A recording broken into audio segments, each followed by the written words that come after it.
Morning all, and good news for you is this is the last chapter within the ITE Essentials course. So that means at least one of your subjects you no longer have to hear me drone on with the death by PowerPoint. So 48 slides in total, including all the spacing ones. So about 40 slides in total that we actually talk about. I have already gone through and deleted all of our lovely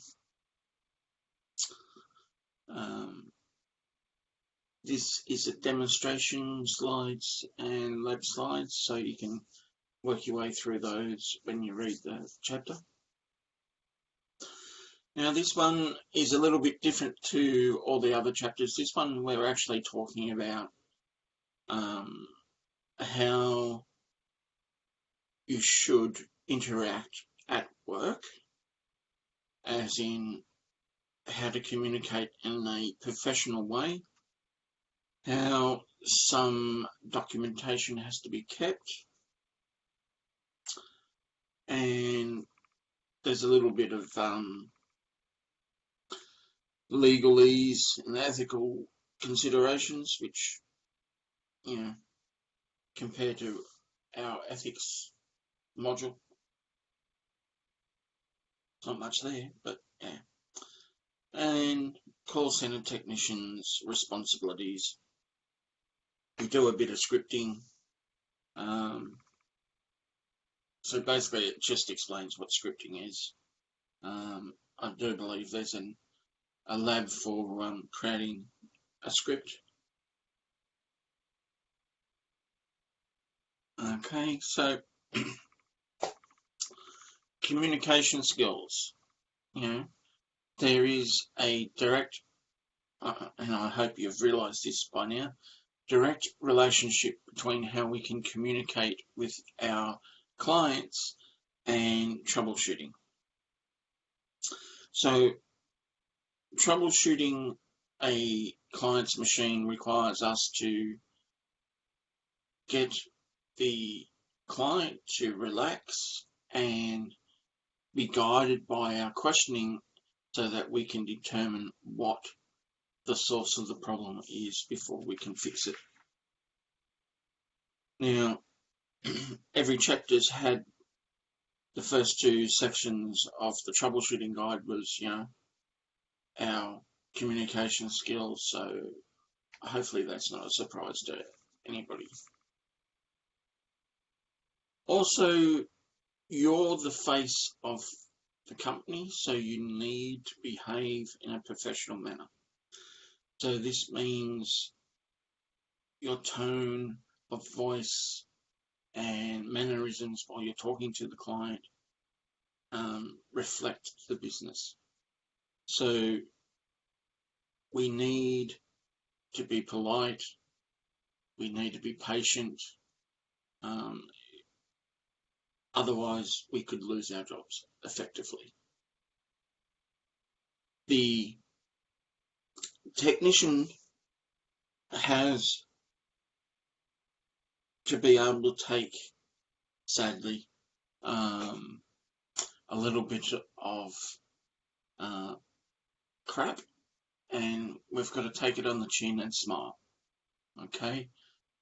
Your client is stressed, they want things fixed yesterday.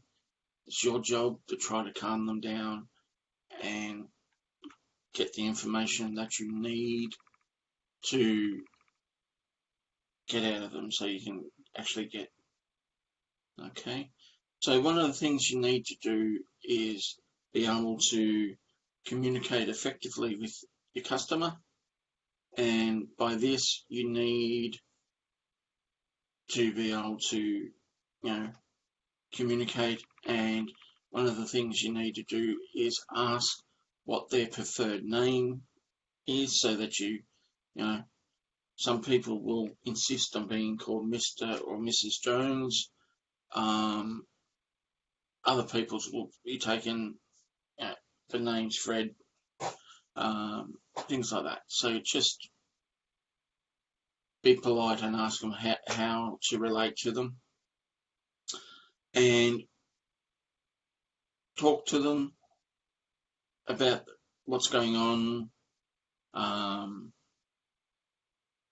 Try to establish a bit of a common ground with them, and part of that you need to do is to determine where their level of knowledge is so that they can help you diagnose the machine.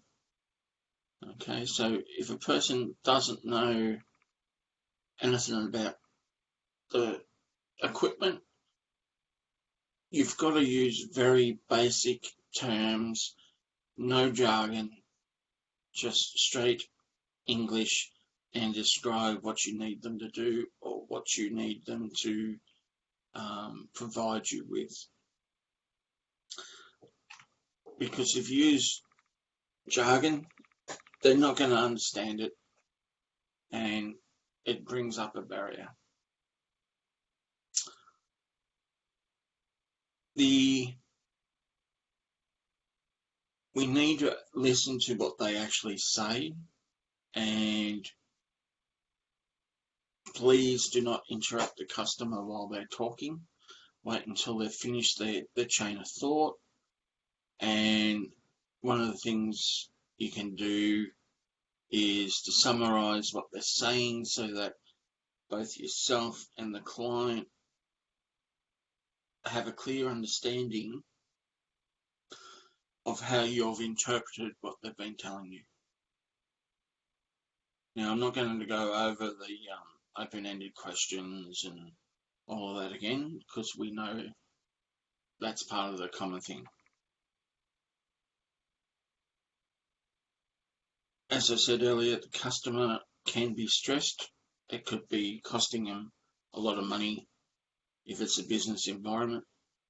So don't try to brush them off. Treat them with respect, clear, normal language, positive tone of voice. Support the customer. Do not disclose any interactions you have with customers on any bulletin boards or anything like that, because that is unprofessional, and if anybody can trace that back to a work environment, you have opened yourself up to a lot of legal ramifications as well.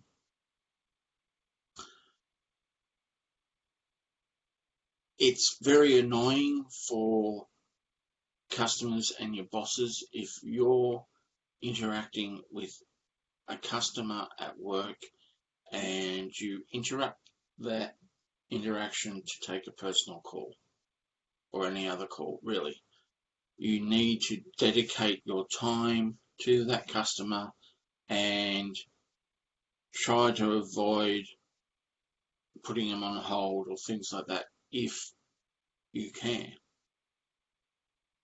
If you need to put a person on hold, explain why you're putting them on hold, and that also goes for any transfers that you need to do. If you've got to escalate the call, explain that you need to transfer the call to somebody else higher up in the food chain to be able to handle it, okay?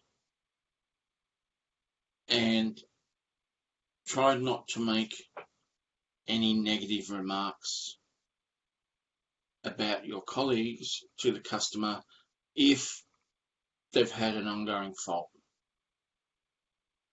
All right? Always try to put positive face on all your communications. All right, so this slide is just basically telling you some tips on how to manage putting the customer on hold and the do's and don'ts of holds and transfers.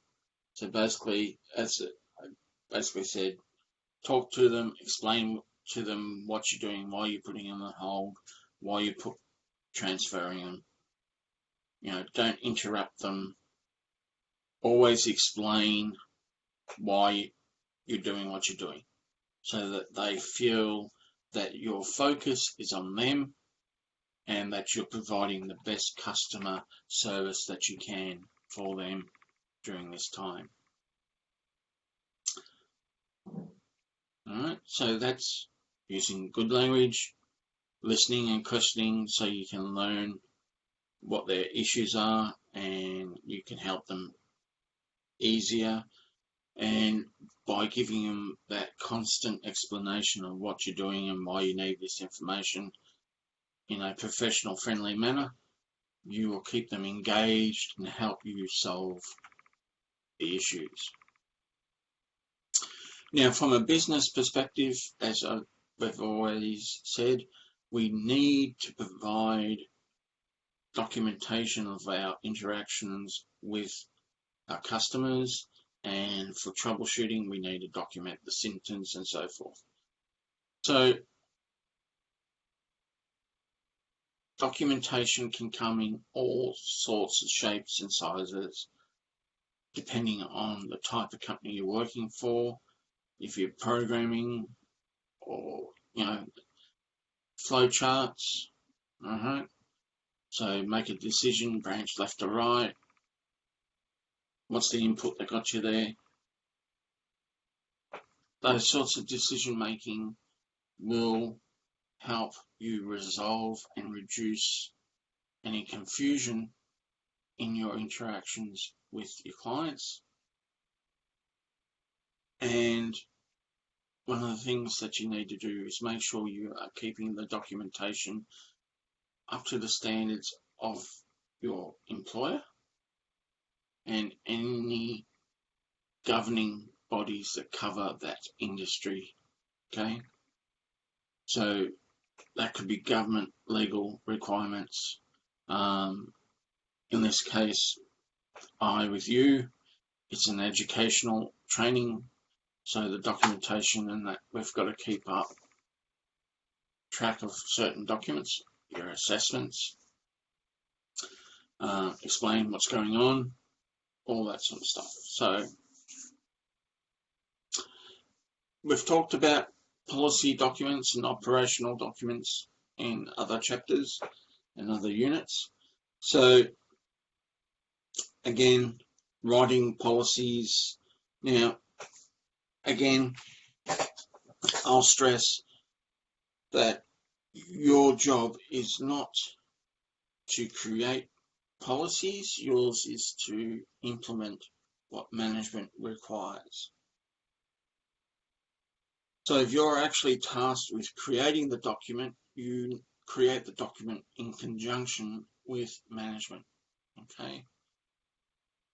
It is not your preferred whims, it's what the management wants the direction of the firm to go in. Some of the things that you will need to have in an IT department is acceptable use policies and documents, so that everybody in the company knows what they can and can't do with your employer's resources. Remember, this is not private property for you, this is your employer's property, so everything is effectively done in a business environment, and business work needs to be prioritized. Security, how to secure documents, your username, passwords, how routine changes of passwords, not writing them down, the length, all of this has to be documented. Everybody needs to know about it and have easy access to these documents. Disaster recovery for the IT department is important, because if something goes critically wrong, you need to know how to respond and what steps to take to get the business back up on its feet as quickly as possible. Operational documents, so this is like this PowerPoint presentation, it's, proposals, writing documents, proposing budgets for purchases of equipment, inventory of hardware and software, licenses. So how are you going to keep track of your company's equipment? Asset tags, barcodes. What methods are you going to use to keep track of who's got what piece of equipment? Did they hand it back in? Okay. Project documents. So this one is like we did on our business case. We need to implement information for changes, how to bring our updates online, any coding that needs to be done to get that functional space up to speed if we're talking software. If we're talking about changes to topology of the network, equipment being added, we need to update all the documentation around that, what the equipment specifications are so that they can be purchased and configured correctly, and testing and acceptance to make sure that we get what our goal was at the end. And we can prove that we got to that goal. Okay, user documentation is basically documentation that allows users to be able to drive that equipment efficiently. So if somebody has no knowledge, they can pick up your user documentation on whatever it is that they're working with and come up to speed with it at a reasonable pace. Next, we have our lovely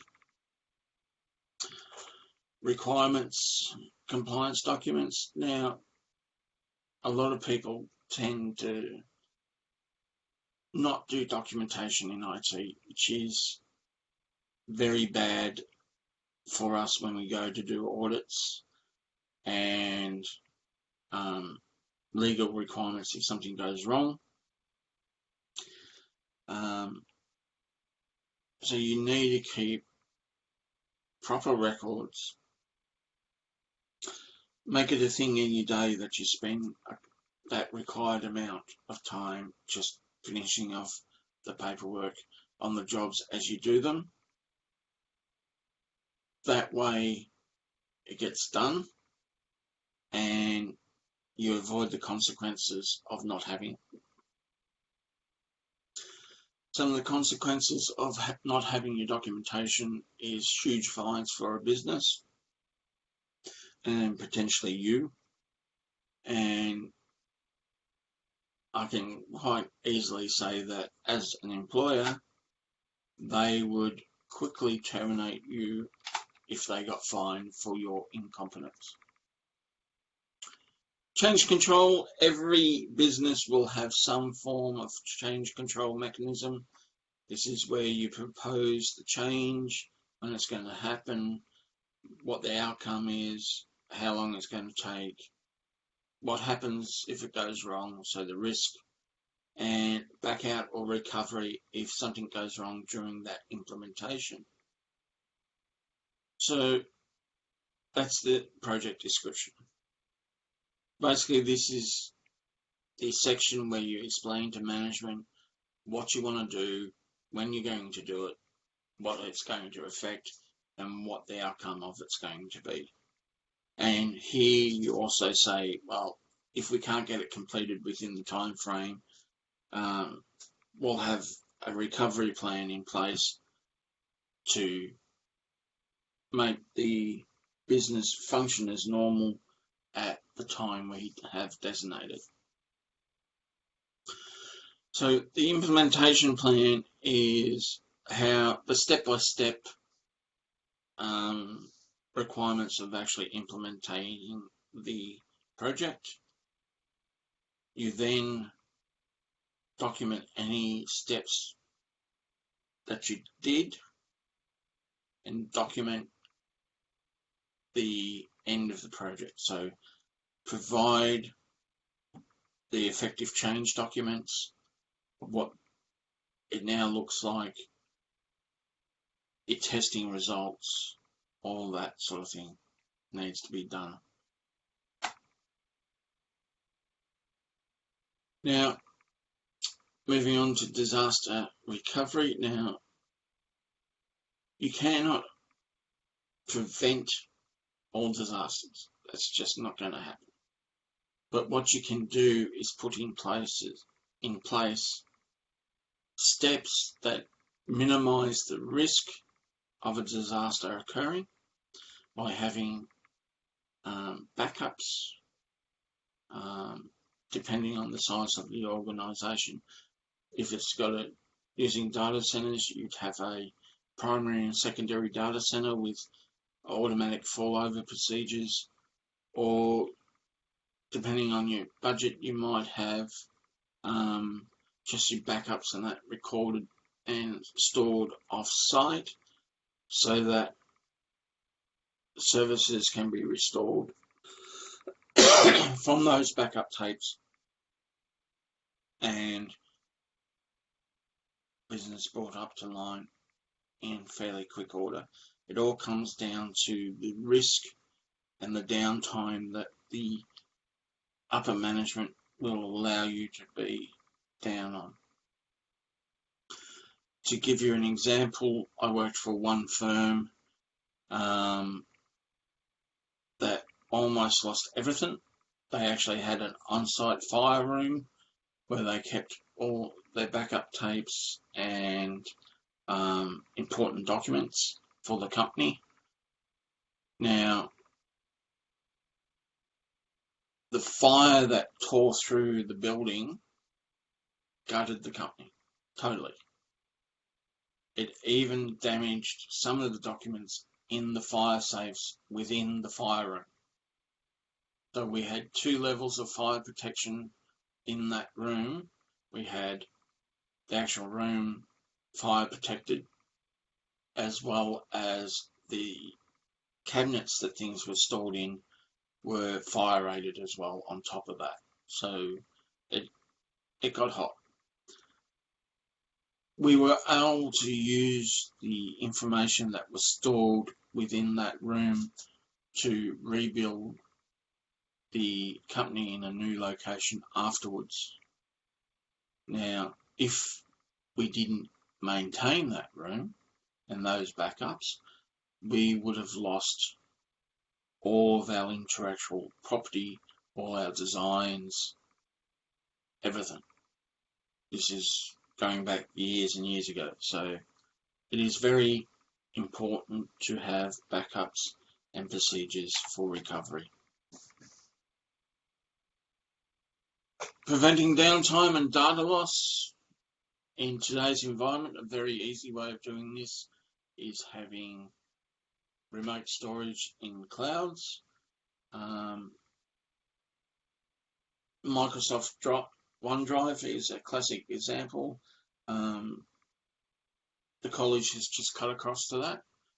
So I can designate on my laptop what folders to back up to the OneDrive automatically. So anything that I change in my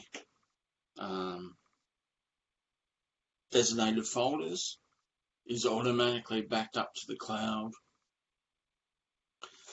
So that's a good way of keeping that. And the other thing that enables is the ability to access that remotely. So that's good. Local backups. So this is where we record and keep things locally rather than via the cloud. This is traditional tape backups, things like that. What should be in a recovery plan? We need to have the basic network design. So you're not going to be able to replicate everything 100%. Most of our budgets don't stretch to having a duplicate network on standby, sitting idle all the time. So we need to have some form of network infrastructure plan where we can build it and implement our recovery by having this already designed and ready to go. Inventory and documentation, what equipment we need, where it's located, and verification of all that information. We need everything approved for implementation. So who do we see? What's the chain of command to get things signed off and implemented? Because all this is going to cost the company money, and no section of a business can go out and spend money without approval. That's just a reality. The last phase of the plan is review. We're always reviewing our readiness and procedures. Okay, so that goes across the board. It's not just part of disaster recovery. It's across the board, across policies and procedures, everything we need to do. We should do a review, and this is part of our renewal process, is to review and maintain our systems and procedures.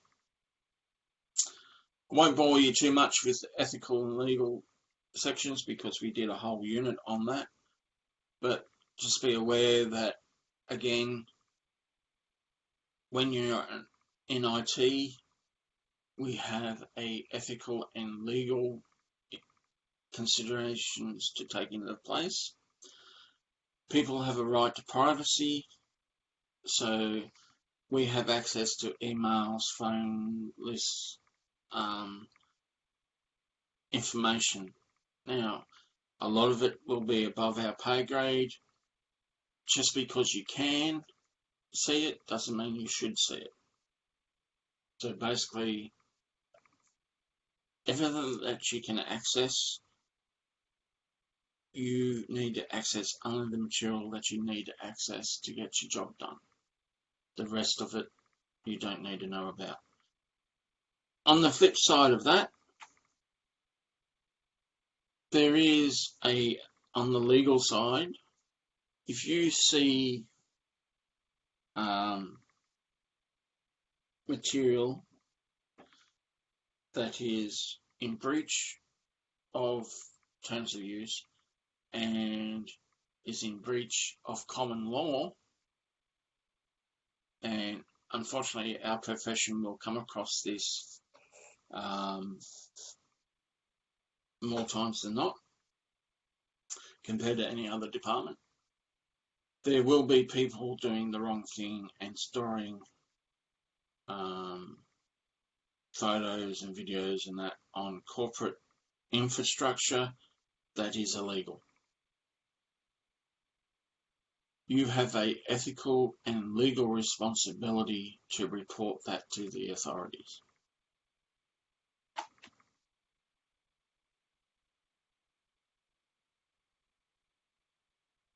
You do not confront the person, you just get it reported and documented. Okay, so there's that. Personal identifiable information. Now, we need to protect everybody's privacy. We need to ensure that their identifiable information is protected within reason. Okay. PCI, so payment card industry. This is a legal requirement for the protection of the security of credit card information and the users of it. Now, one of the things here is there is a requirement by service providers to protect that information. And if you are a user of the service and you're storing personal information such as persons, credit card details and that on your systems, you have a legal requirement to ensure that information is protected, and there is an actual organization with standards on how to take those steps to protect that information, which is PCISecurityStandards.org. They're quite hard too. It cost you a lot of money to actually be compliant with that. Health information, everybody has the right to, just like the personal identification, people have the right to have their health information protected as well, not shared, not talked about, not accessed without authority. Alright. Most of this is fairly common sense. You wouldn't like having somebody access records that you thought were safe without your knowledge. So we need to take into account when we're doing things on a customer's device that we need their permission before we can proceed. That's why when people hand in equipment to be serviced, you generally get effectively a contract saying you authorize the department to conduct the repairs or something like that. You actually give them written authorization to do this. If you make changes without customers' permission, you are actually breaking the law, right? Because you're changing their private equipment without their permission. It's equivalent to theft. I know it sounds strange, but that's the way it is. And if you're keeping track of legal cases over in the US, Tesla is in trouble with clients over there because they have full software rights, or not rights. They've been changing features in second-hand cars because the new owner didn't pay for the features. So there's big legal cases around. If the car is sold with certain features, it is not up to Tesla to change those features after it's sold, things like that. So this is where all this comes in. It's who has the ownership of the features, and so licensing, changing it without permission, can blow up into a very expensive exercise. So keeping your licenses up to date on all your software needs to be done. You need to show how you keep track of that. You need good documentation skills, as I've already said, and you need to be able to plan ahead and renew any licensing and budget requirements for that as they crop up. Alright? If you allow a company to operate without their licenses being valid, there are some major ramifications of doing that. Alright, so you need to keep yourself protected from the legal ramifications of this. Computer forensics. If you detect a hack within your system, it's not your job to chase the hacker. It's your job to keep the information integrity intact. So for forensics, there's a whole heap of laws around evidence collection and protection for it to be admissible to court. So it's very important that if you get a breach, you follow procedures on how to protect that data and evidence of the breach for possible prosecution.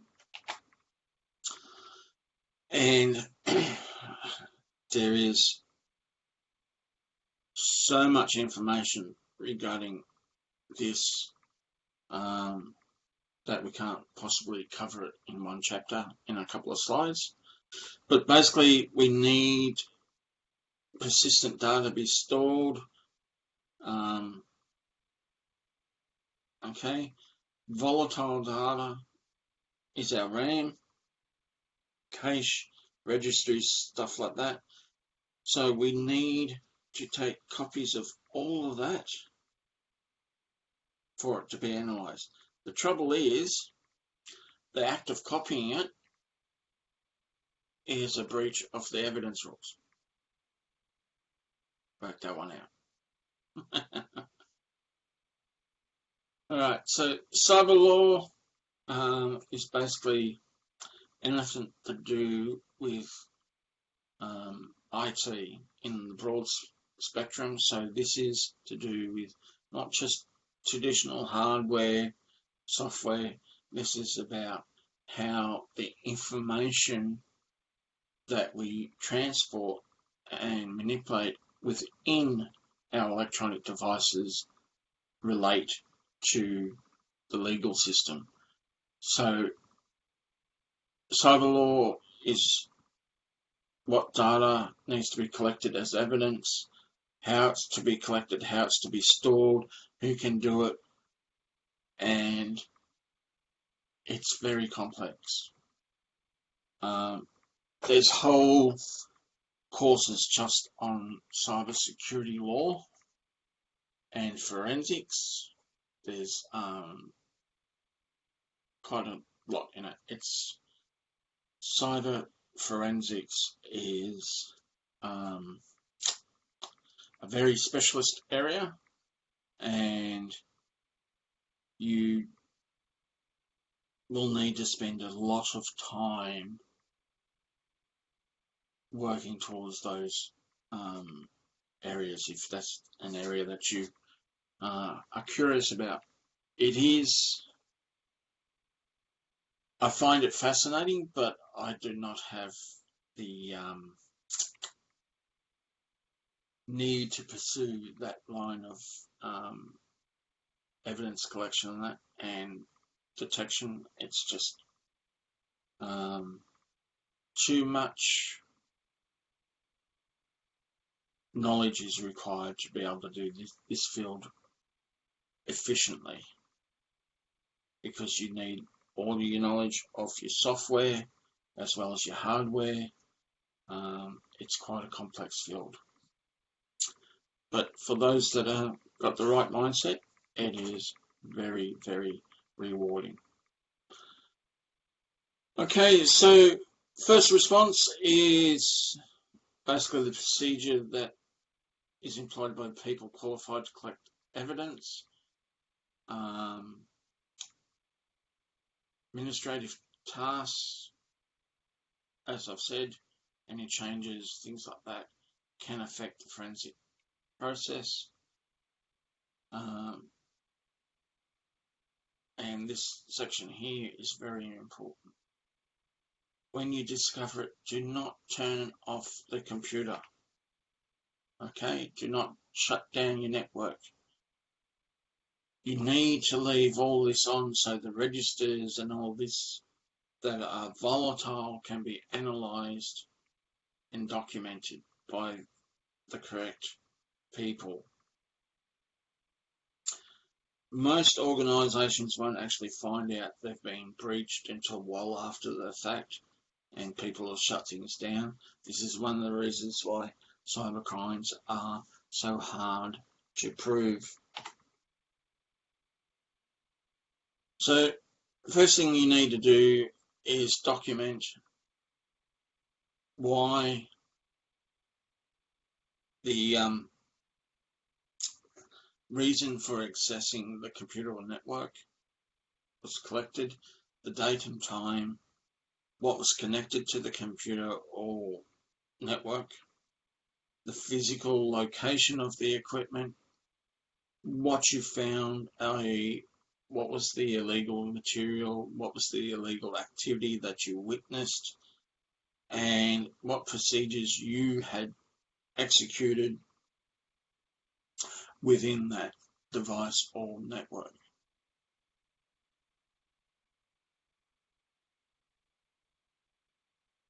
Okay, I'm sure you've all watched enough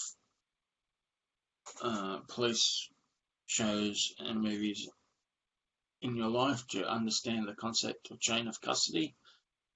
This needs to be a clear and documented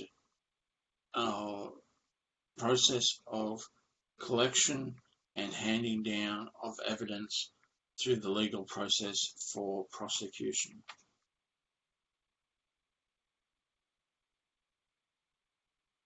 And we're in the last quarter. All right. Call centers, love them and hate them. They're going to be around forever. So call centers is where basically a call comes in and it's diverted to somebody that is running a script, and level 1 technicians is there to answer the call and to resolve initial client problems. If they can't resolve it, they'll escalate it to a level 2 technician, and they will provide a different set of services at that level. If a level 2 person can't finalize it, then it goes up to level 3. That means it's a serious problem to get it to level 3. Okay, so call centers have software. We all know the scripts that they produce. People just follow it, type in your answers, and it keeps them automatically tracking the call, what the incident is. They need your information, diagnostics. Okay, now one of the things that is attached to those script kiddies is a knowledge base. This is where all the problems and symptoms are used and correlated so that it becomes common knowledge that anybody in the system can use. Okay? So it needs to be prioritized for the response, and the response is either most urgent, in other words, this needs to be done now, it's priority 1. Equipment's down, it's costing us major money. Okay, so then you got urgent, it needs to be rectified because it's impacting us on a fairly major level. And then lastly, we have, it's important, but it's not critical. So depending on where you are, this script will change on what you need to collect. Alright, but the basic information probably will be the same regardless, is what's the vendor of the device, what operating system you're using, if it's a laptop, are you plugged in to mains or on battery, what network you're connected to, how it's connected via wire to wireless, And down the bottom you get down to, okay, give us the description of what the problem is, and we'll try to label it with a priority. What all of that gives them is a nice little form, so the system can track where it is located in the priority system, and all that information is there easily to be accessed easily by anybody that needs to work on the problem. As each person works on it, they'll update it as required, alright? Whether they've discovered more information, resolved the issue, closed the ticket, alright? So that's all the documentation. Most of it is computer based in this day and age. I'm sure there's some small firms out there that are still running different systems that may not be a database. Alright, scripting. We've all had some exposure to a little bit of programming now. So scripting is basically a step-by-step automated process so that we don't have to type in the commands all the time. We just run the script and it automates the process for us. So an example here is a batch file, echo off, which means we turn off printing to the screen. Then when we say echo my first batch script, this will be printed to the screen. Okay, we have a variable, and pausing means we've got to hit the any key to continue. Alright, so that was a Windows batch script. I'll let you read and go through Linux. It's pretty much the same sort of thing. So Windows batch file, a BAT, it's been around since DOS. It's old as the hills. Then you got PowerShell, Linux Shell, Visual Basic scripts, then you got JavaScript, and you got Python scripts. And each type of scripting language will have its own syntax. You just need to learn the syntax of the language and the scripting. So you can look at the directory structures, look at the files in it, you can clear the screen, you can copy and paste items. Alright, you can even create and adjust variables within the scripting language. Okay, so that can be either numbers or text strings, true and false statements. Alright. Conditional statements, if then, so equal to, not equal to, if this then that. Okay, so if it equals A, then do this. If it doesn't equal A, then do this. That's an if-then statement. Loops, keep doing it until a certain condition is met.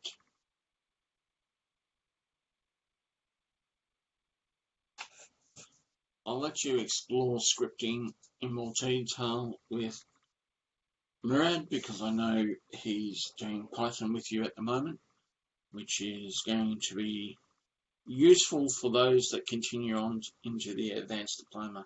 It will, the final unit within the CCNA 3-unit modules courses has automation in it, and you need Python for that one.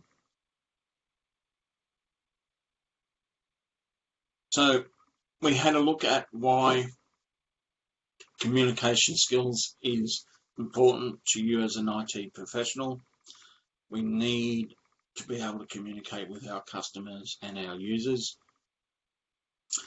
We talked about how we manage changes to the equipment, whether they are planned or unplanned.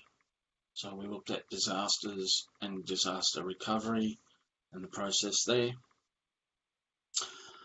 We had a very quick look at our responsible procedures and policies in place for how we protect information. Now, this could be personal information, sensitive business information, health, financial, whatever it is. We have to have a process that stipulates how we are to treat that information from an ethical and legal standpoint. Okay, so it's not our information we're accessing. We do not have the right to share it with other people, and there's consequences to breaches of that.